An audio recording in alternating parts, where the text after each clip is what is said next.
From hidden coves and rum-soaked hideaways across the seven seas, welcome to Three Grog Night, your map to the myths, flavors, and lost treasures of Tiki.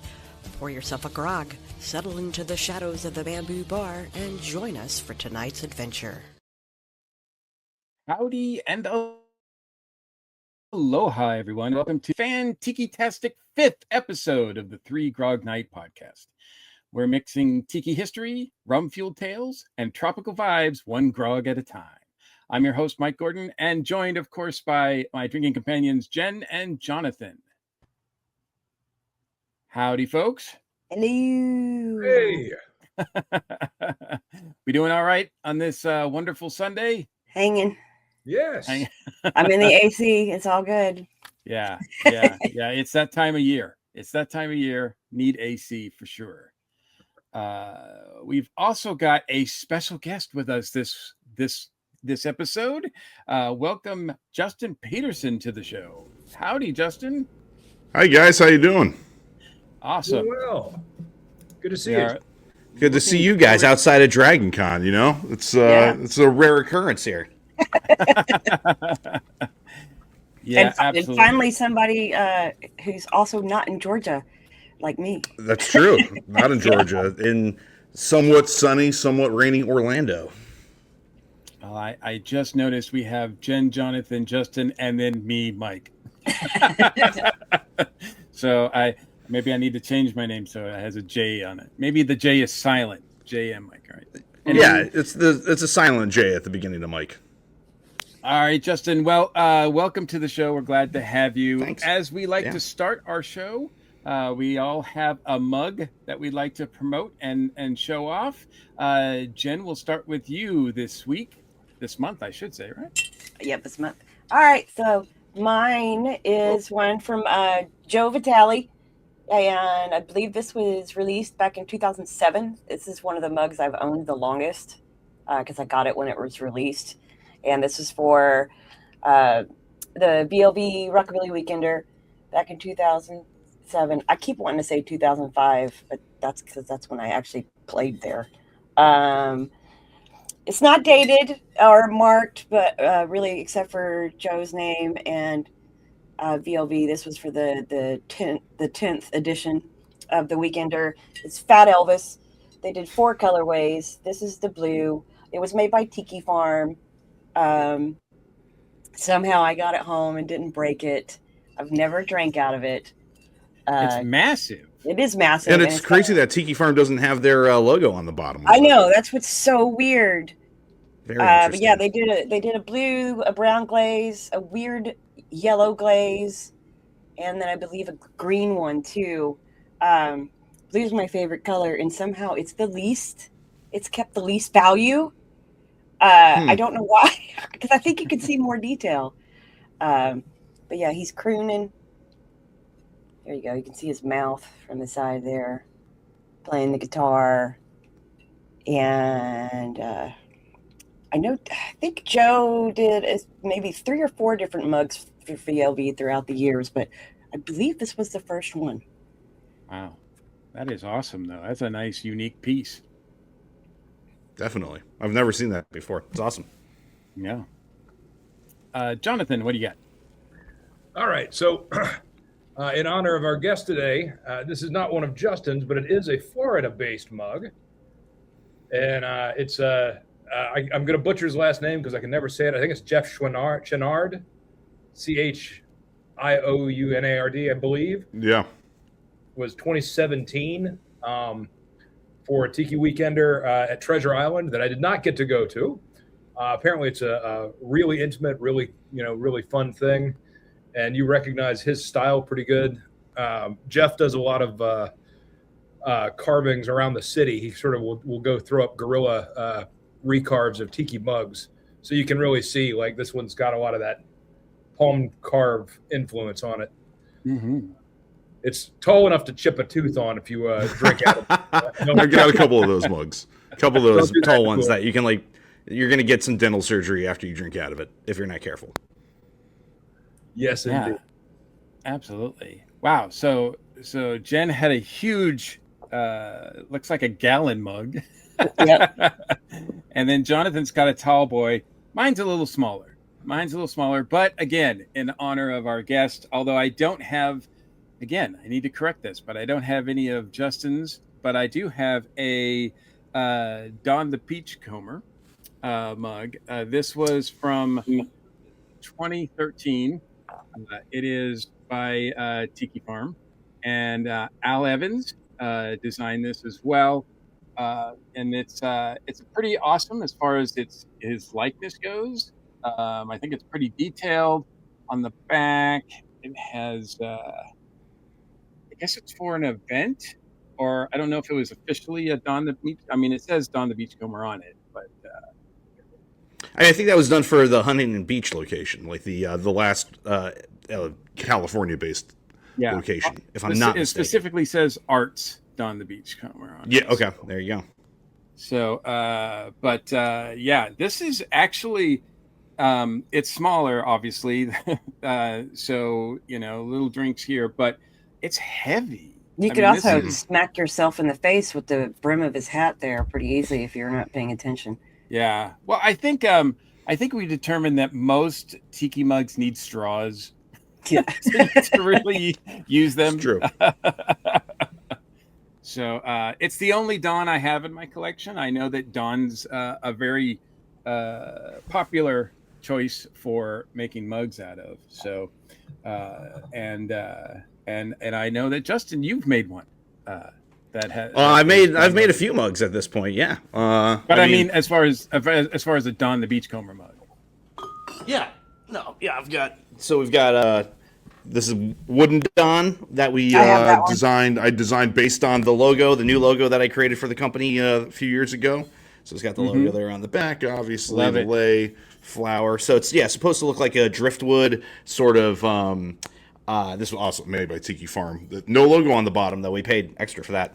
But yeah, the idea was that it was like a driftwood, like wood sculpted Don head that maybe you would get like at a gift shop in Hawaii. That was sort of my inspiration for it. So that's my contribution, or one of it at least.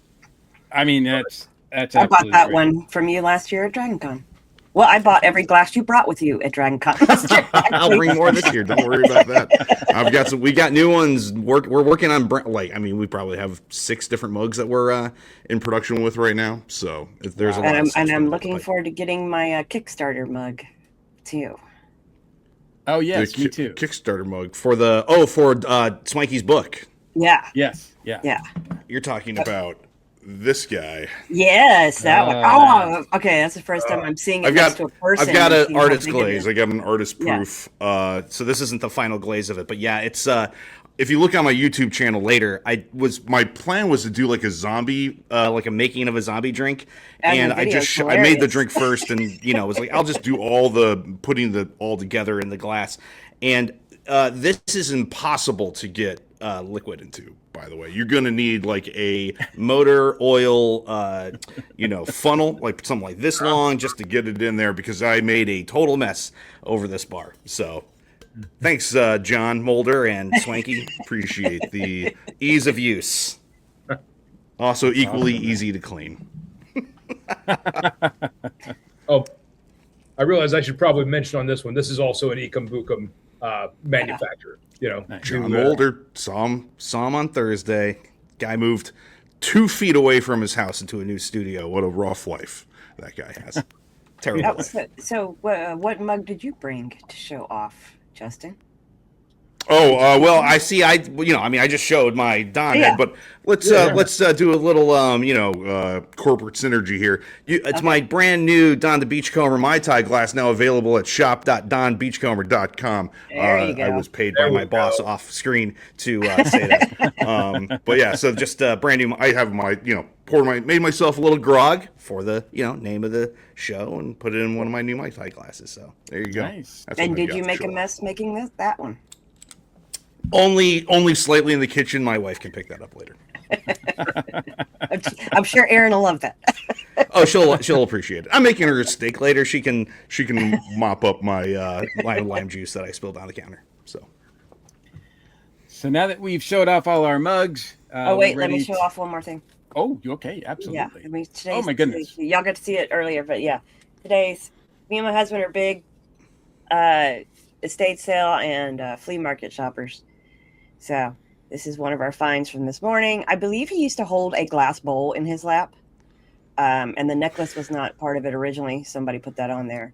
I love his face. It's very detailed. It's pretty cursed. The eyes are haunted. Yeah, that it's kind of creepy. And it's creepy is one word. I don't think he's marked. But yeah, pretty old, and his little butt felts have starting to wear off here. And I think it's wood. It feels like wood, carved like wood. Until it comes alive. Yeah, he'll be going in the home tiki bar. I've seen how that movie ends. He'll be going all over that house at midnight hour, hovering around. Except it's a bookcase doors that open up into our home bar, and you can't really open them from the inside. So he'll kind of be locked in there.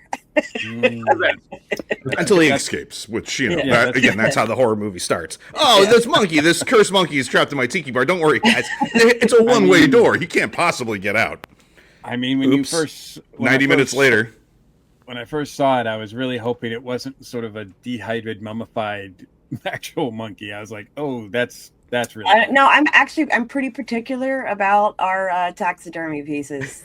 Mm-hmm. I'm pretty particular about my dehydrated monkeys personally. Yeah, so. I don't allow. Well, we do have a squirrel. He's not in the tiki bar, but he's like 200 years old. But we have a 200-year-old parrot, and that is about as cuddly as I will allow to come in the house. Like, there's fish, but I actually just discovered last week that the only part of when you get the mounted fish that's still part of the fish is their teeth. Like, they replace the rest of it with fiberglass, and just because it disintegrates. So, so I actually feel much better about all the fish in our bar.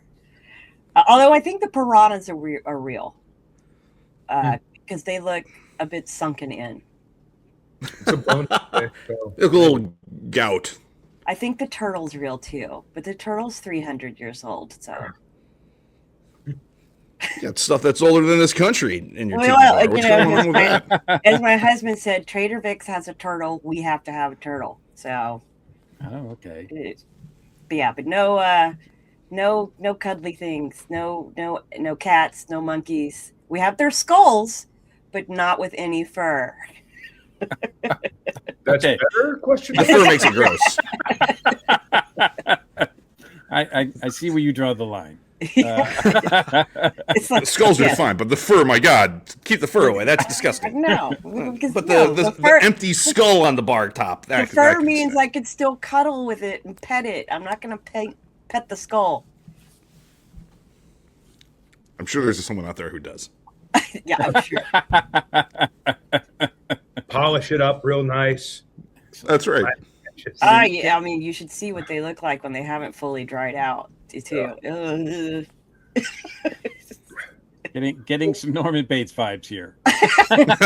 Some. Well, did you know that bone turns soft? Yes. Before it dries out? That freaked me out. A friend of mine tried to preserve a pig's skull from a barbecue once, and it was horrible. It was a complete rancid failure. I was glad it was his house, not mine, and there we go. Speaking of his house and not mine, I've got a question for you, Justin.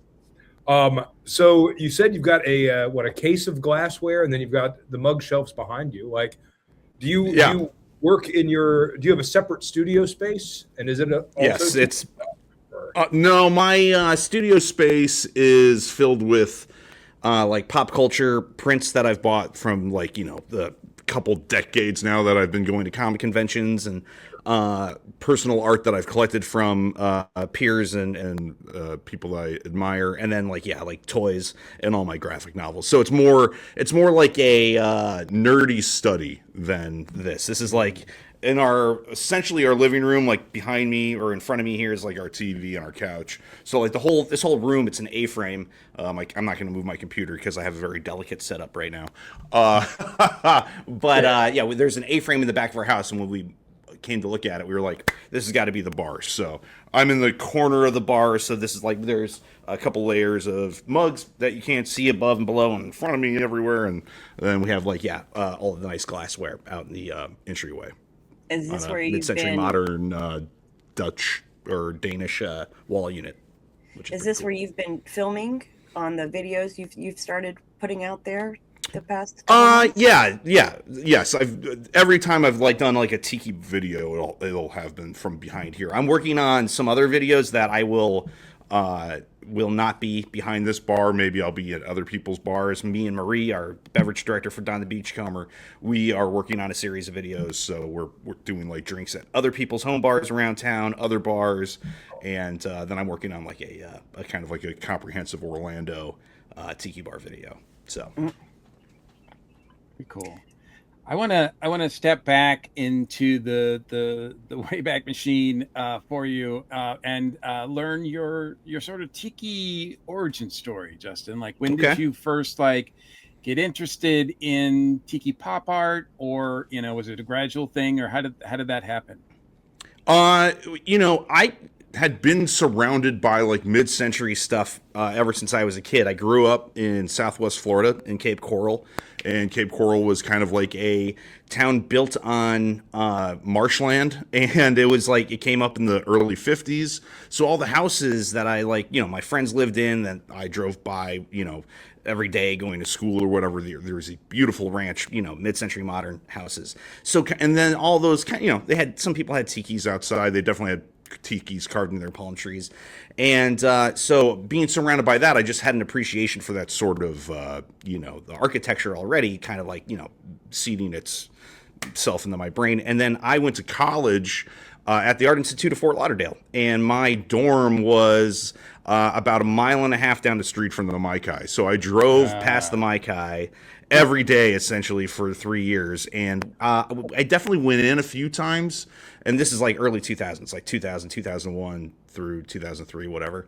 And we went in, and I remember it being weird, but there was also like an Aztec bar in Fort Lauderdale at that time, and I was like, Fort Lauderdale's just a place where they have like these weird themed bars. It's like Orlando or something.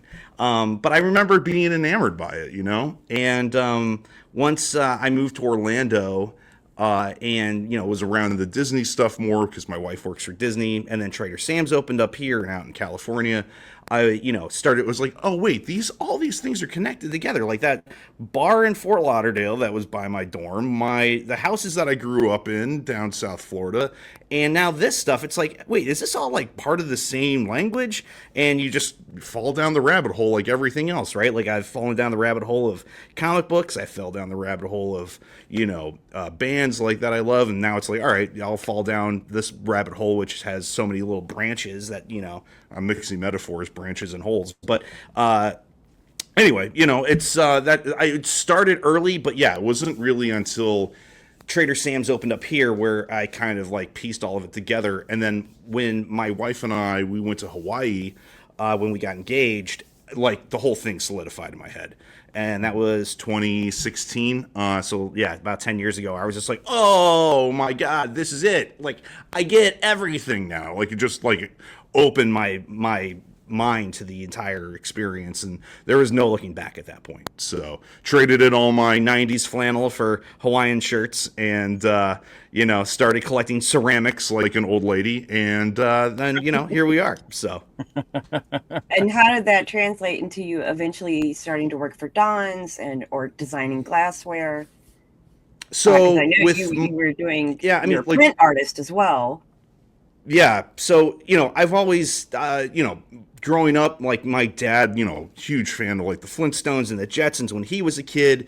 So I was like force fed TV and cartoons from the 60s, 50s, 60s, and 70s. So, like, just growing up, like, I had an appreciation for, stuff that wasn't necessarily modern, and I gravitated towards, like, older comic books and, like, older styles of, kind of, like, turn of the century maybe stuff, or, certainly mid-century modern stuff. Charles Schultz is, like, my favorite comic book artist of all time, comic strip artist.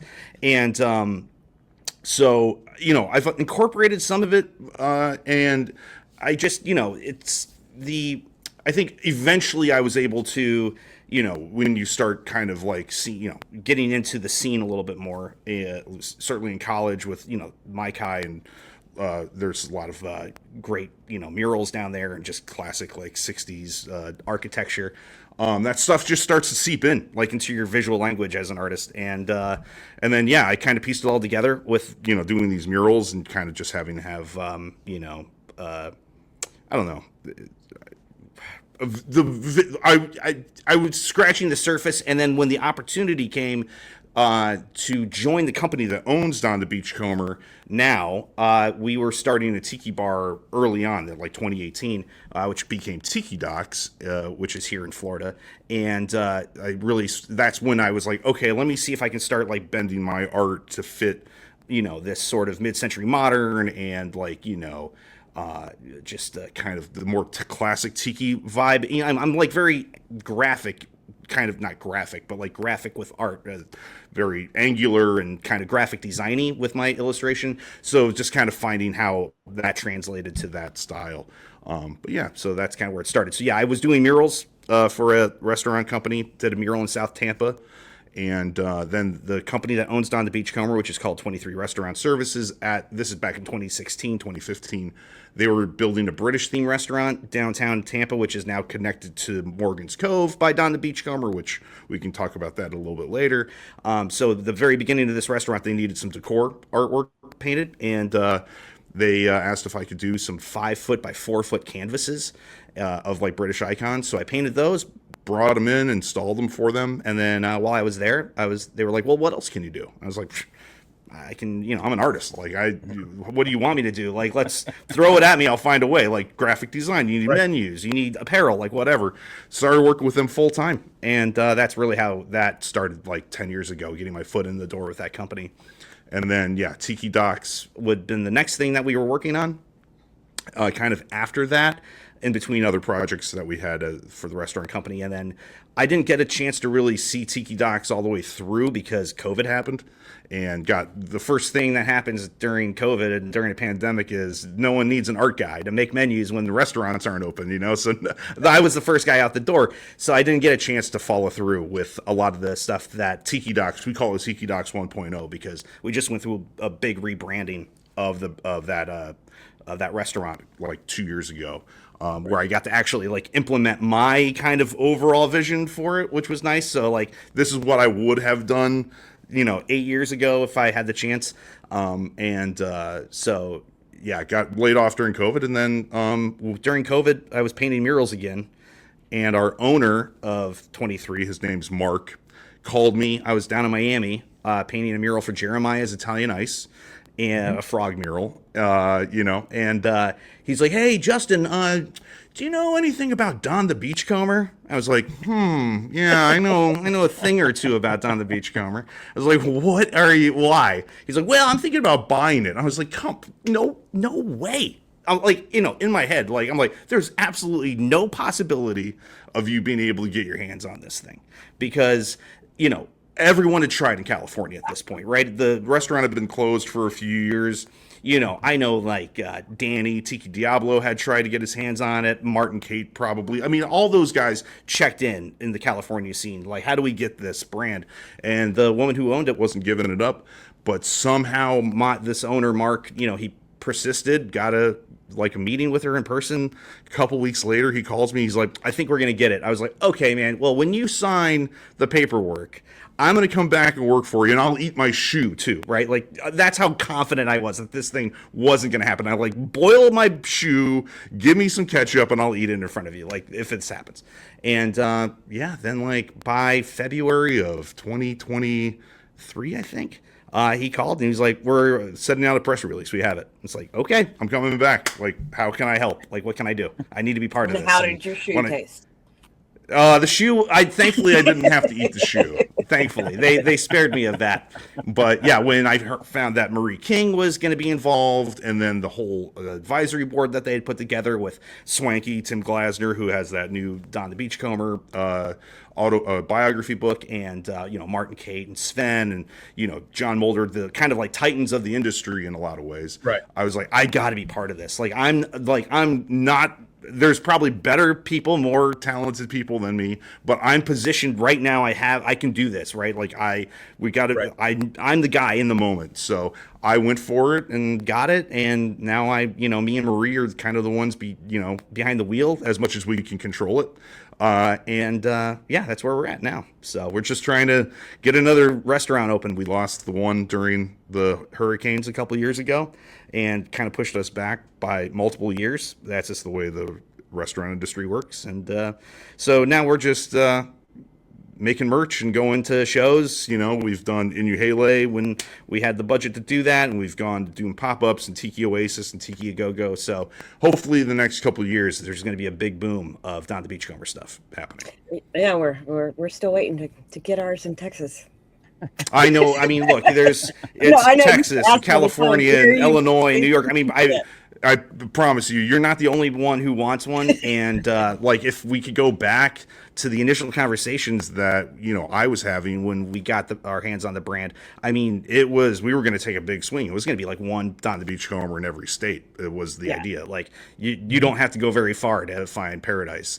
And obviously that was maybe biting off more than we could chew. Can't even keep one open with hurricanes, let alone keep 50 right now. So we're dusting ourselves off, and we'll be back doing it. But we got Morgan's Cove open, which is our Tiki pirate bar built by Tiki Diablo, and that's a full Don the Beachcomber inside. It's just Tiki or pirate theme because it's in downtown Tampa. So nice. There's nothing wrong with a pirate Tiki bar. No, there's not. You almost. It's almost like you have to say. Yes. Well, it's almost like you have to be apologetic in a little way, right? Because when we're out in the community talking to Tiki people, and it's like, oh, is there a Don the Beachcomber? Yes, it's a pirate bar. It's still a Don the Beachcomber. They're like, pirate? I'm like, I know it could be Star Wars. Like, it doesn't matter. Like, the drinks are great. Come in and check it out. Like, it's awesome. It fits the vibe. Like, it fits what we're trying to accomplish. Because Don, as many people know, and maybe some people watching this or listening to this don't know, I mean, he's really like the beginning of if you're putting a sort of Mount Rushmore of Tiki pop art people, like Don's like right there, right? Yeah, so him and Don's the George Washington on that Mount Rushmore, right? Absolutely. So and then obviously there's a lot of concern among purists and about keeping that sort of vibe authentic. Although whatever that means, it varies. It means something to everybody. It means something different to everybody. Authentic is what you want it to be ultimately, especially when it comes to your home bars. Well, but it's awesome, like you said, the people they brought in is the board, the advisory board, are the some of the titans of the current industry. So people shouldn't be that nervous. That was definitely the point. That was the plan. They knew that some restaurant company who owns Ford's Garage in Tampa, what are you doing with your hands on the wheel of Don the Beachcomber? Like, that seems weird. Like, it doesn't match up, And when we were getting close to even opening up the first location in Madeira Beach out like by, on the Gulf in St. Pete, that's the one that got, destroyed by 2 hurricanes back to back. People were like, yeah, we know you build restaurants, but can you build a bar? Like, you've never built like a bar. And it's like, well, I mean, it's not that different than building a restaurant. And when people came in, they're like, first of all, the food, we knew the food was going to be great, but it's fantastic. But the drinks, and it's like, well, why did we go? Like, well, of course the drinks are great. We went and got someone to legitimize the entire thing. Marie King is who she is because of her status in the industry and because of her pedigree and she worked at she worked in Huntington Beach at Don the Beachcomber, and she's been involved in this scene, and so yeah, it shouldn't have been a surprise to anyone that we were going to do it well, but I think the surprise was that we could only keep it open for 9 months before the water came rushing in. Weirdly, it's weird that if you build a restaurant a mile away from the Gulf of Mexico, that sometimes the water comes inside the building. Who knew? It's not even a mile. It was like 500 feet. Like from the front of that store, you could see the Gulf, So it was like, okay, well, it's going to happen. Well, as you mentioned, we've got the book. I think that's not released yet, but it's coming out, right? As far as I know, the book, the Kickstarter backer should have already started receiving their book. The mugs are, they got a little delayed. I mean, I'm not really involved with Tim's book that much. I just have enough information to share. But the mugs got a little delayed because John had to move studios and he had a little bit of, shuffling around. So the mugs should be done by Hukilau, which is coming up here, next weekend, I guess, I think. And then the book should be the option that some people could pick it up at Hukilau. Yes. Yeah. People were picking up the book in their mugs. Like there was 100 of the mugs available at Tiki A Go Go. So we had Tim at our Don the Beachcomber booth, and he just had a line all weekend long. I'm like, you want to send any of those people over so I can sell them some Mai Tai glasses? That'd be awesome too. I see them leaving with your book and your mug. Well, how about them buying one of my mugs too? That'd be nice. It's a Don the Beachcomber thing. Absolutely. So should be coming out. This book should be soon. And there was a wonderful documentary that was released a year or two ago as well. That really people, I think people should everybody should watch that. That is really prepared viewing. Yeah, as far as I'm able to talk about, the last I heard that they have secured the streaming rights essentially, and then it's going on, iTunes and Amazon, so you can rent it or download it. And so that should be relatively soon. I don't have any dates or, when I can tell you when that's happening, but at least I think they've crossed the hurdle, right? I think the plan was when that Kickstarter ended that they initially wanted to be able to have everyone have that movie, but they entered into the award season for independent films. And we actually did the premiere of that film here in Orlando at a beautiful independent theater called the Enzian. And it was an amazing day for everybody for that movie. I mean, the Tiki scene we had people from all across the country showing up for that. And the movie's fantastic. They're doing a screening at Tales of the Cocktail next month. I know that. And I think we're trying to secure maybe we're popping up with them maybe at some other public airings of the movie when they're going to show it at some other theaters. So all that'll be to be determined and information coming soon. So go sign up for your emails at shop.donbeachcomber.com. Yeah, I believe the documentary stay in the loop. The Dawn of Tiki, right? I think that's the Dawn of Tiki. Yeah, it's so. I mean, it's just the guys who made it. They care so much about it. They took the time to do all the research. Tim, Swanky, he has Don's archives, and he's just buried in paperwork. And Tim's showed me a bunch of stuff that didn't even make the book or the documentary, which is just he's sitting on a treasure trove of amazing information that the community at large should be excited about eventually being able to see in various different places. And, there's a lot of other stuff that Tim is working on related to Don the Beachcomber, not necessarily related to us as the restaurant and business side of it, but he's coming out with his mixers that he's releasing with BG Reynolds. I got to taste both of those. Very good, very interesting. He found some different recipes for the zombie mix in Don's archive. So the version that Jeff Beachbum Berry found, 25 years ago versus this version that Tim has handwritten from Don himself, two different things. So you can compare and contrast, right? You can compare what Don wrote and what he served at some point versus the version that his bartenders transcribed to Beachbum Berry. So it's interesting, the history is not settled on any of this stuff. It's almost, it is Indiana Jones-esque, right? The further you dig, the more interesting stuff you find. And it's just like Gardenia mix. There's no definitive nobody knows what There's the no- Gardini mix. No, I mean, and that's look. A lot of this stuff is lost to the sands of time, right? Like the Yeah. bartenders who passed away took their books with them to their graves, essentially. And thankful that Jeff got to the bartenders and those people when he did, because now it would be a monumental task to piece some of this stuff together. So, but Tim having the access to Don's archives is like, it's incredible, the stuff that he has. Like, we're trying to make a font out of Don's handwriting that we can use eventually for like merchandise. So, Right. and you when we have a menu, like, hey, Don's talking to you right now. Like, that's his handwriting. So there's some cool stuff that we can do with all of these things. Well, swinging awesome. around back to glassware, since you've started creating glassware and mugs yourself, Mm-hmm. what who are some of your personal favorite mug creators or glassware designers? Whether it's from the past or current.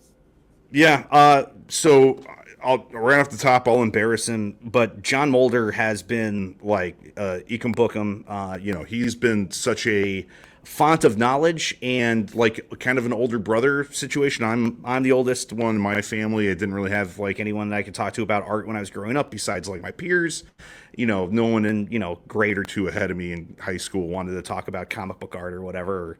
But John is that guy who like I've been able to latch on to and kind of like have some real art conversations with and talk about the business and just talk like we speak the same language, like literally the same language.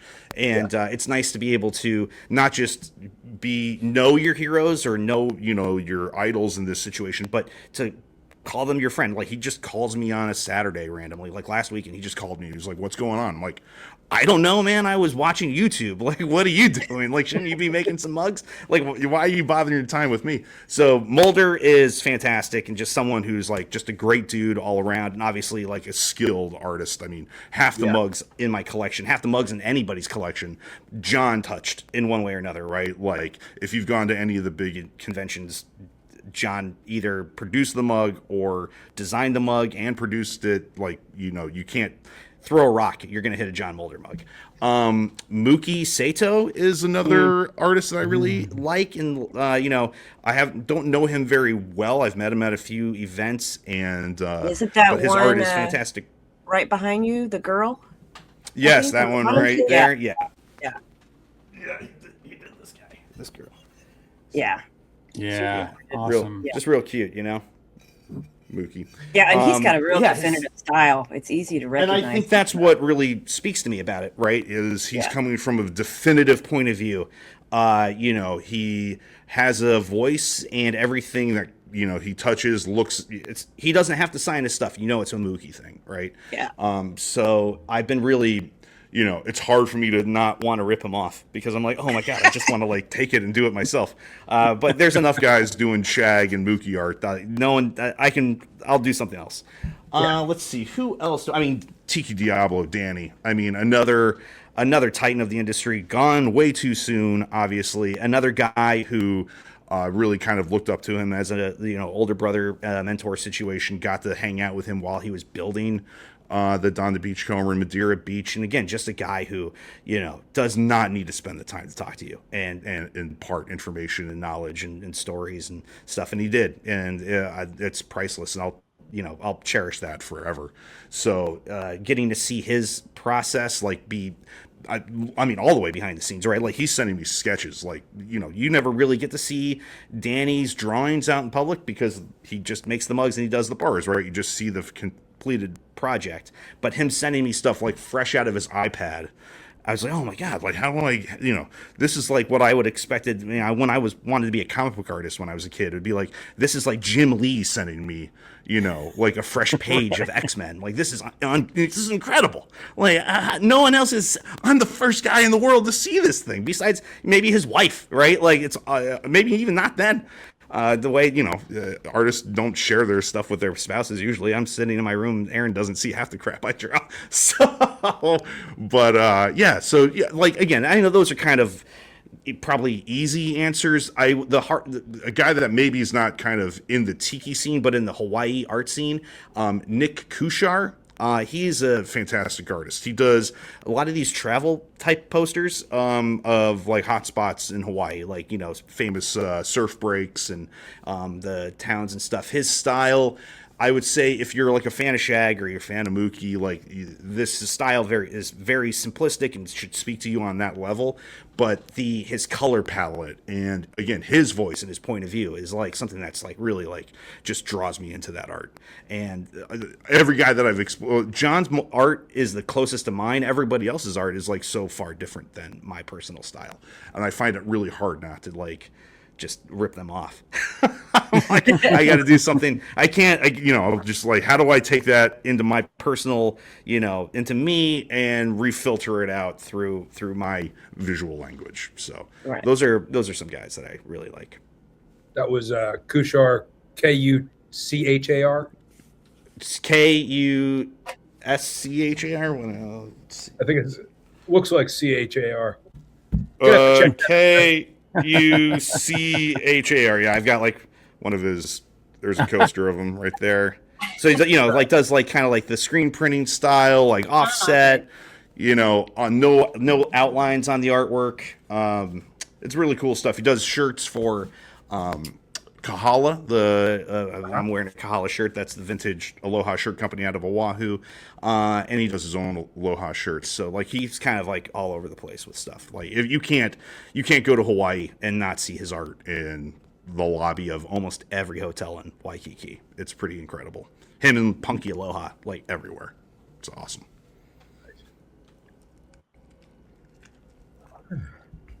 Well, you brought up I know you and Aaron have gone to Hawaii more than once. More than once. Yeah, and you've gotten to visit, of course, Or some of the research. Yeah, Research. That's right. It's tax write-offs. Wait, it's not. and you've got to visit a lot of the more well-known tiki bars. Is there a bar or a location related to tiki culture, Polynesian culture that is still on your wish list? Out there on my wish list, I mean, there's ones that have closed that were on our wish list that are no longer with us. What the heck was it called? There was a World War II style like bar at the, I think it was at the like beverage museum or something that was in Hawaii. The name escapes me. Aaron knows it. But that's something we should have gone to. We had the opportunity to go to it, and we were always like, it'll be here next time. And then, of course, next time it's not there. But we got to go this last trip to Hawaii. We got to check out probably the last tiki bar on the island that we hadn't checked out yet, which is called Yours Truly, which is in downtown Honolulu. And if you want to see this, humble or like a shameless plug, it's on my YouTube channel. I did a little video about it. But the Yours Truly is inside the AC Hotel in downtown Honolulu. The hotel is built upon an old Honolulu mail post office. So it's like a post office that was no longer in use. So they have post office boxes outside still. The bar is built into the post office. So like the main bar, the Yours Truly, kind of has like a postal theme. And then they have the speakeasy, which is also called Yours Truly, not confusing at all. But that's the tiki bar speakeasy. And you enter through that to get to the speakeasy. You literally enter through P.O. box doors. Like it's a door of P.O. boxes like that you would see at the post office. And you push it in and you walk in and you're immediately transported into, I mean, I hesitate to call it paradise, but I mean, it is one of the nicer tiki bars that I've gone into. The really cool aspect of this bar is you don't have a server and you can't see the bartender. So you are in this room. You have they give you kind of like an oversized postcard with the whole menu on it. You mark down what you want. They give you a key to a P.O. box inside the bar. You put your postcard in the box. You close the box door. When the light goes from white to green, your drinks are ready. So you go back in, you open up the box. There's your drinks. You take them out. And so when you're there, you're just with the person you're there with. So like me and my wife were sitting in the bar. There was no one else there that night. And it was just an incredible experience. You know, we got to control the iPad which is nice. So we turned off the reggae and turned on actual exotica music, and we were able to just kind of like enjoy like these drinks. Like there's again like old tiki bars, right? No windows, you can't see outside. They're supposed to be transporting you to a special place, and they had the beautiful custom-made lamps in the ceiling. It was really a spectacular experience. So happy that we finally got to do that, and of course, like there's other ones too in Hawaii that are you shouldn't miss, like La Mariana Sailing Club and Heyday, which is at White Sands. But I can wax poetic about these bars forever, but I won't. But what about ones you haven't made it to yet? That still exist in Hawaii or across the country in general? Anywhere. Like ones that you're like, I need to go here. Max's South Seas Hideaway is probably like the top of my list, right? Like, I mean, that place is a mecca. You have the Gecko from Hawaii, that's another guy who, again, this guy doesn't have to give me the time of day, and he messages me out of the blue to talk about art and talk about Don. He's a big Don the Beachcomber aficionado. He's saved a lot of artwork from the old International Marketplace in Hawaii. He brought a bunch of Hawaii beams, like wood from I guess it was a warehouse, to Max's that he carved there. So all the Ward beams at Max's. So that's a place I definitely want to go to. And then all the new ones that are popping up, right? I want to check out all the new bars that I haven't gotten to go to. So the new one out there in Texas looks amazing. And Tiki Tatsua, haven't gone to that yet either. So I don't get to Texas as often as I need to.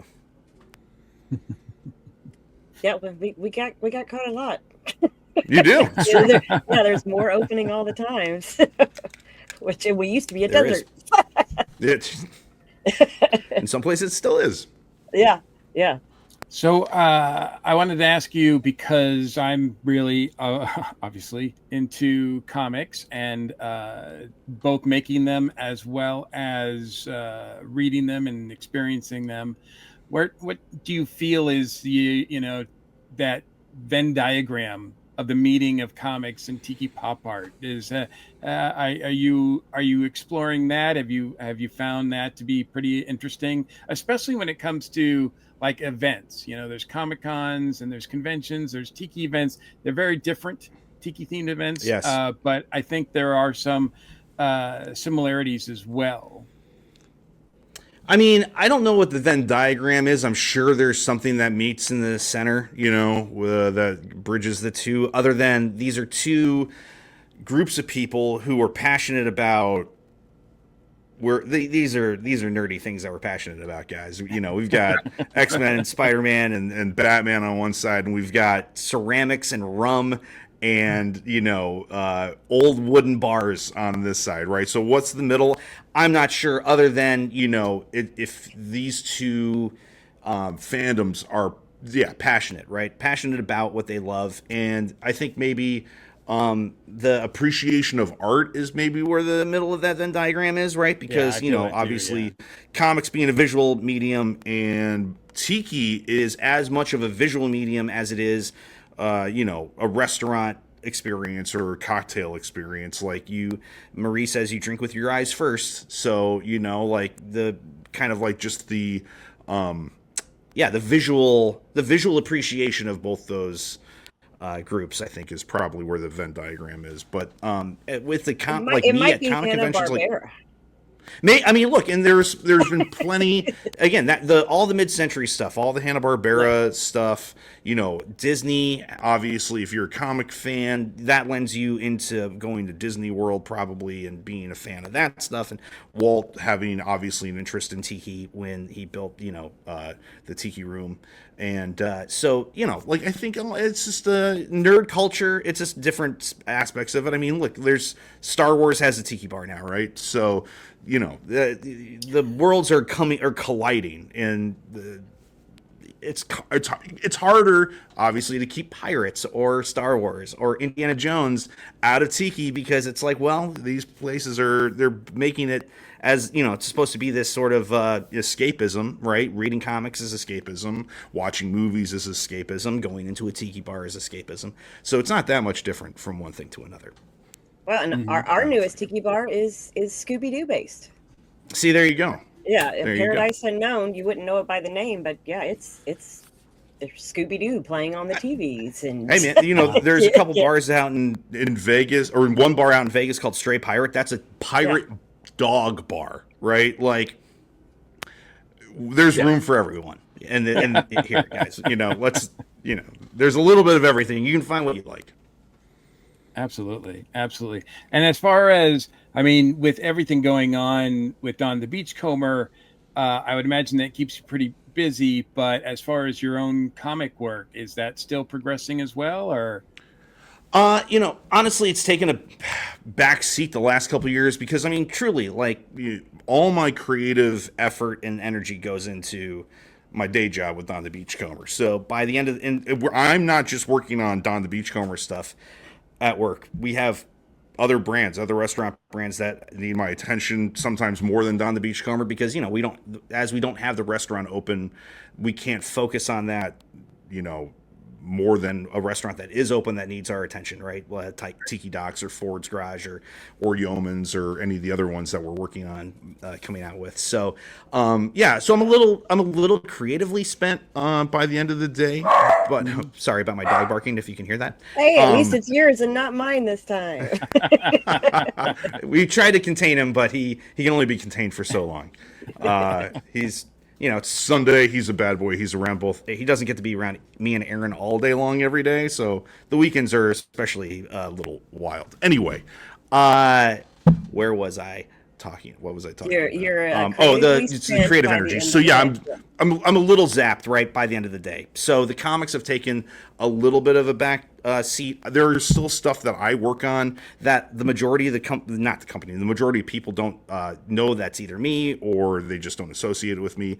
I'm my friend's brewery's graphic designer, so I do like all their can artwork and I do all their apparel for their brewery. And then I've been doing work with Roosevelt's, the shirt company, and got to do a Transformer shirt last year. I just did a shirt for San Diego Comic-Con for them this year that I can't talk about yet, but will be released at San Diego. So, that's keeping me somewhat busy. That being said, I was mowing the lawn a couple weeks ago, and I almost, maybe like, in my head had decided I was semi-retired from comics, maybe taking like a permanent sabbatical, and maybe I'll come back to it whenever the flame wasn't burning bright, right? It's like, okay, maybe I scratched that itch, whatever. But I was mowing the lawn, and literally it was like, my head, I just got like a download of a script in my head, like almost start to finish of a script, like to the point where I stopped the lawnmower. I came inside, sat at the computer for a half hour in the middle of the lawn, not being like half mowed, right? Like the lawnmower is just sitting in the middle of the yard, and I'm just like typing on the computer, like grass is falling off of me. I'm like covered in dirt, and I was like, all right, yeah, hammered out 18 pages of script. That's pretty awesome. I'm like, well, that's neat that happened, and I went back out and mowed, and it kept downloading into my head. I was like, oh my God, like I thought I was done with comics. I guess just, letting yourself think that you're done with something allows the floodgates maybe to open up whatever was blocking me from doing it. So I am in the early stages. Nothing will be done by Dragon Con. But hopefully maybe by Dragon Con next year, I'll have a new graphic novel out. So nice. Exciting. That's good to hear. Yeah. And we are very excited that you will be joining us once again for Dragon Con this year. Yeah, it's Tiki Overload this year, huh? I know. We're spoiled this year. Oh, man. I mean, I was like, all right, Jeff Granito, that's cool. Like, all right, now it's Shaggy. I'm like, come on, guys. Like, what are we doing here? Like, there's some of us who have been here a little longer than you guys, and you're just coming in and overshadowing us, We're going to have to add a third table to the panel room. It's going to have to be like a 3-day panel. It's just no one's going to have it. Look, and maybe unbeknownst to you guys, and maybe I shouldn't announce this to the world, but I will. Typhoon Tommy, Tiki, Tom Alsmiller, who rebuilt the Maikai, he will also be at Dragon Con. Doesn't have a table or any real presence. He's just coming to hang out, like me and my wife Erin have finally convinced him and his wife, like, hey, Dragon Con's like, it's a scene, man. Like, this is like an amazing weekend. Like, you should come and hang out. And so finally, they've broken down, they're going to be there this year. So not only is Shag there, not only is Jeff Granito there, not only is Don the Beachcomber's Justin Peterson there, but the Maikai's Tom Alsmiller will be there. And I'm trying to get Marie King to, you know, come. And maybe there's, you know, we would love to do like a pop-up somewhere in town. Time's getting tight to be able to pull that off, but we have discussed doing a Don the Beachcomber pop-up of some kind in Atlanta during Dragon Con weekend. I don't know how Vix would feel about it, but you could talk to Sven about combining that with his Thursday thing. I mean, look, Marie is great friends with Eve Bergeron, right? And so she has an in. I know that Vix has got probably their hands full with the 50th that's happening this year. Speaking of which, I got to see John Mulder's mug that he's working on right now. Pretty cool stuff. You should look forward to that. Little spoiler alert. But yeah, I don't know. Like if it's going to be at Vix or, you know, SOS or somewhere else that, you know, maybe we can okay, well, just don't compete with Thursday. Oh, of course not. No. It was we would compete with the panel. We would do the pop up during Sunday during the panel. So it would be it's like you got to choose between the panel or us, guys. I don't know. Sorry, our bad. Man, really? You're on the panel too, man. I can do both. I can be in two places at once. But yeah, so the you can have the pop up at the panel. Like that's the key. I mean, look, we can make it Marie's a 2-hour all panel. in. A 2-hour panel. It's a 5-day panel. It starts on Wednesday and doesn't end until Tuesday at 2:00 in the afternoon. But no, yeah. If we were going to do it, this year's obviously the year to do it. But again, it might be a little tight. And then where do you put that pop up, right? Like if you put it on Saturday, that's a big day for the show. You don't want to pull people out of downtown to go to SOS or like be at Vix all night long. So there's some things we need to work out with it. But we would love to be, obviously, it seems like Tiki is creeping its way into Dragon Con. I mean, obviously you guys started it, right? And obviously Derek, you know, is a huge part of the pop art floor, whatever they call it, on the 4th floor with us. So, you know, but now there's so many of us. And I thought I was, you know, last year, John, you had your mug, and it was like, oh, man, we're doing mugs now. And now it's like, Granito's got a mug. I'm going to bring in, I've got a mug that I'm excited about hopefully being able to showcase at Dragon Con. So it's like, Tiki people better save their money, man. It's Inuhele 2.0 happening at Dragon Con. I'm blanking on his name, but the one guy who carved all the wood pieces that he makes. Because I have his He-Man and Skeletor one that we were like immediately like that. Oh, whatever. Yeah, it was across from that guy last year, and he has all that Tiki stuff too. So I mean it's coming. It's part of it. It's part of the scene. Artist Alley has become where I'm like, okay, I'm hitting like 8 different spots now, and there's gonna have to be a Tiki track for Dragon Con next year. You know. Well, you know. We kind of have one.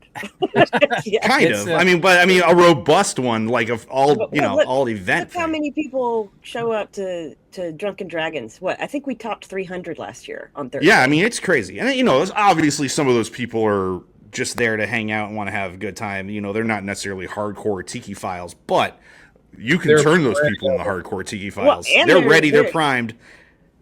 They're loose. They're loose with Trader Vic's Mai Tais. We can get them involved in the scene, and they're showing up dressed the part. That's for sure. I mean, that's true. And Sven's doing such a great job with all his stuff too. I had a long conversation with him at Tiki Go-Go, and that guy's absolutely what he's doing is he's a mad scientist. I don't know how. I don't know how he finds the energy. I don't know how. He's like, I do this in my basement. I'm like, in your basement? What are you talking about, man? This is insane. What do you mean? He sent me video of like all the machines he has going, and it's just like, And I was like, hey, how do you do this one thing? And he's like, I make it. I'm like, I know you make it, man, but like, who do you send it to? He's like, I got the thing. I'm like, you got the thing? You got the machine to do the thing? Like, what? Come on, man. And then on Monday night, the last night, he ends up hanging out with us till like 4:00 in the morning, as the good night farewell night. And it's just like, dude, you need to sleep. Oh my God. After 2 days at a Tiki convention, I'm completely burnt out. 4 days at Dragon Con, I'm like, I just want to go have some Gus's chicken. I want to stare at the wall. I don't want to talk to anybody. and then I want my wife to drive me home, like, half passed 4 out in days? the back seat. You're still an amateur. There's some of us that are doing Wednesday to Wednesday, man. Well, some of us. I mean, okay, Wednesday to Wednesday. Like, let's just make it Monday to Monday at this point. Like, what are we doing? Tuesday to Tuesday. Some people do go in on Tuesday. And I'll be there on Tuesday this year. I mean, Tuesday's the new Wednesday, and Wednesday's definitively the new Tuesday. Yeah. No, I've already told everybody you're not getting me in sooner than Wednesday. Like, I just don't want to deal with the traffic in downtown. I'm already away from Texas for 8 days. I'm not coming in an extra day. That's our problem. We got the pup, We got to worry about Benji. We have 2 dogs. So yeah, stretching it 6 days is already asking a lot out of my pocket. Opening that dog up in a hotel. Yeah. Years like this year when I'm a guest, I actually do less Dragon Con because when you have to be at that table the whole time, it just sucks so much your energy.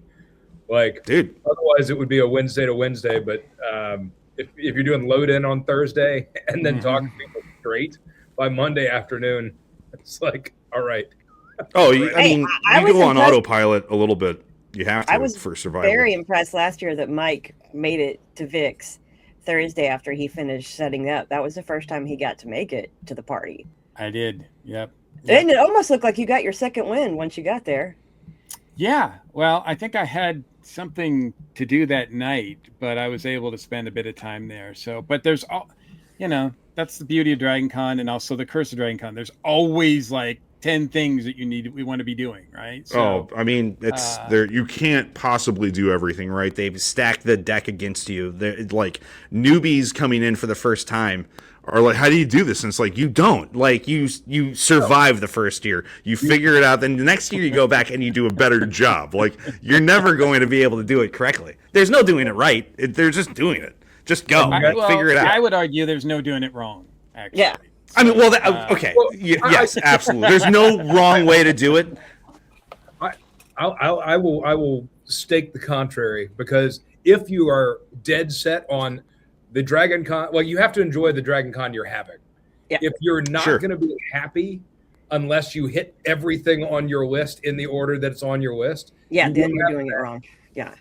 It is kind of tough for OCD folks. And well, I think it's tough for completionists, which again, we're talking about tiki people and comic book people and stuff. These are people who pride themselves on not missing out on an issue, not missing like a special release. And it's like this is not the place, guys. You're going to miss something. Like, you're going to get held up in a line. You're like, look, to go to Bunny Hutch, you have to make some choices, right? You're going to miss some stuff if you want to be in that line. You need to be willing to commit 10 hours. Yeah, kind of. Yeah, for real. Speaking of which, I am doing some Bunny Hutch artwork this year too. Now we've recorded a good segment that we can air on the Dragon Con Report podcast. So I just wanted to move on and see if you've got other events happening this year besides Dragon Con that you want to promote, talk about, looking forward to. For me personally, no. We're going to be out at Tiki Oasis for, as Don the Beachcomber, but that's not like me thing. So like me as a personal artist, Dragon Con essentially is the one show that I do now by like just as me. I've kind of cut back on everything because again, it's really hard to justify, and I don't want to bore Tiki people with comic book insider information and insider baseball here, but like conventions are expensive. Convention tables are expensive. Traveling to these shows are expensive. And, when you have overhead costs and you're trying to dig yourself out of a hole, sometimes that is $3,000, $4,000, $5,000. And you're looking at 3 days and people's attention spans are on going to see, get celebrity signings, which is what's amazing about Dragon Con. People are there for the art and for the show itself, not because of the spectacle of like the celebrities that are necessarily there. There's celebrities there, but it's not like MegaCon or San Diego where it's like the draw. It's tough, and not having any new books. And I've stopped kind of chasing the pop culture tail, right? Where it's like when I was doing the pop culture prints, you have to be on top of it. Like, I remember seeing Guardians of the Galaxy, then the next weekend it was Tampa Bay Comic Con, and like I cranked out a Baby Groot drawing because I was like, I gotta sell. Like, if I don't have a Baby Groot print now, I'm going to miss out on the opportunity to sell the Baby Groot print. And sure enough, there was like 5 other dudes at the show after a week with the Baby Groot print. I thought I was quick, man. I have like a guy in my back pocket for a printer, you know, like I was printing like locally.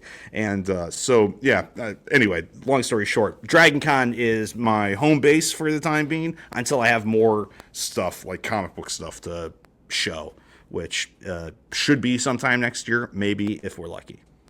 But my wife does not want me talking about that anymore. I can already hear her. I can see her beaming her eyes into the side of my head. Like, stop talking about this thing. Well, as we're getting ready to wind down this episode, I want to swing back to tiki culture and sure. Let's find out your top 3 favorite cocktails. If you're Sorry, me? Whether well, you specifically as our guest, whether you're making them at home or ordering at a tiki bar. But so usually at home, like the go-to is kind of what I'm drinking right now, which is like a simple grog, which is like essentially a daiquiri, right?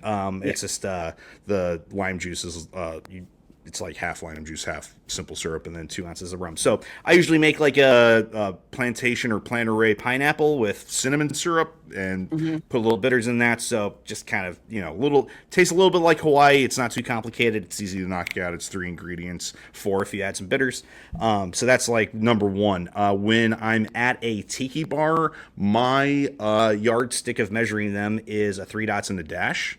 Right now, it's a Don the Beachcomber drink. I'm not playing favorites. It's just one of my favorite drinks. So if they have that on the menu, I usually order that to see, like, all right, are they worth their weight in rum, essentially, right? Like, you have a 3 dots on here. How's it going to taste? So that's usually that's like my go-to when I'm at a bar. And then a third one, I mean, look, I will be controversial. The Royal Hawaiian Mai Tai is the superior Mai Tai. And I will die on that hill. I will gladly die on that hill. Come at me in the DMs, please. I'm happy to have this argument with anyone who wants to listen. I would only argue just because I'm allergic to pineapple, so I can never. Okay, fair enough. Like that's not a fair. You can't have it. But to me, look. I understand why it's cloyingly sweet. I understand that pineapple doesn't necessarily belong in a Mai Tai. But when you go to Hawaii and you have one of these Royal Hawaiian Mai Tais made properly, I mean, it tastes like the island. It's like it's the island in a glass. So it's something that is special to me, and I like it. I mean, you can only have like one of them because it's also an acid bomb with all that pineapple juice and lime juice in there. So you don't want to burn your esophagus. But yeah, that would be I always let that one slide because they made the drink right and that they named it the Royal Hawaiian Mai Tai. They don't just call it a Mai Tai. Yeah, I mean, look, if they called it like the Waikiki Sunset, people would be like, oh my God, this is my favorite drink in the world. I love it. But because they dared use the word Mai Tai in it, everyone's like, that's not a real drink. This is garbage.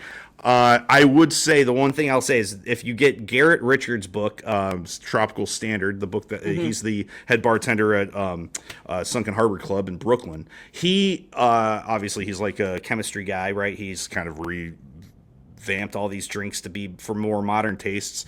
He redid the Hawaiian Mai Tai, so you use citric and malic acid to bring the acidity of the pineapple up to lime, so it's not too sweet on the palate. So he acid adjusted it, basically. Yeah, totally acid adjusted it. So rebuilt the drink from scratch.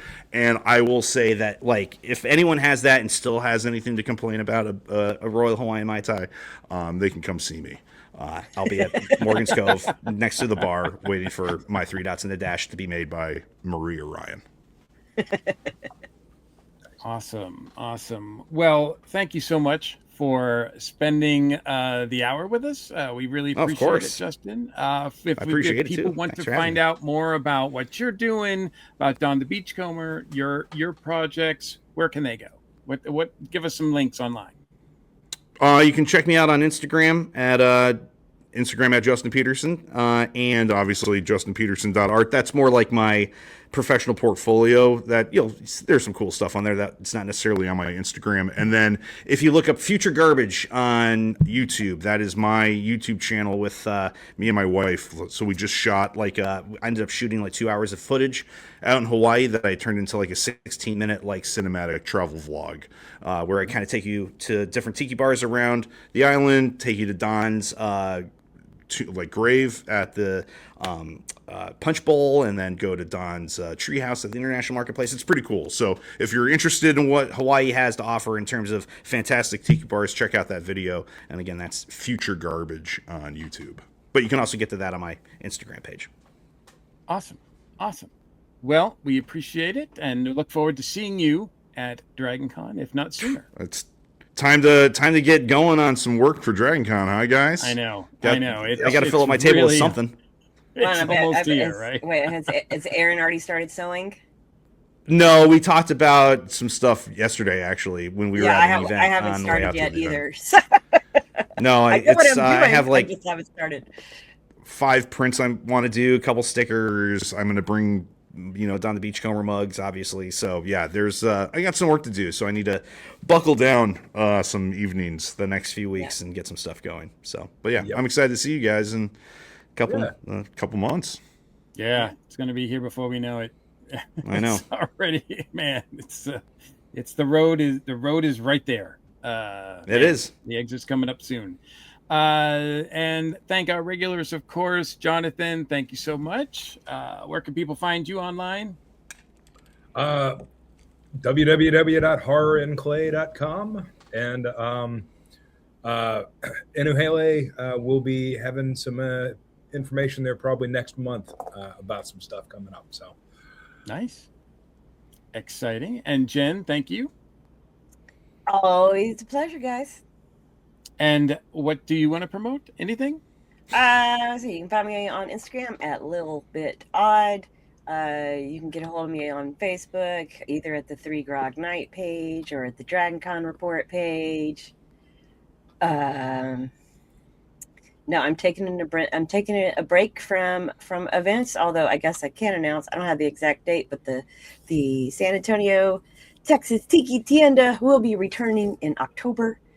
For the Halloween Spooky Tiki edition. And then moving forward, we're going to switch to March so that it's not 100 degrees.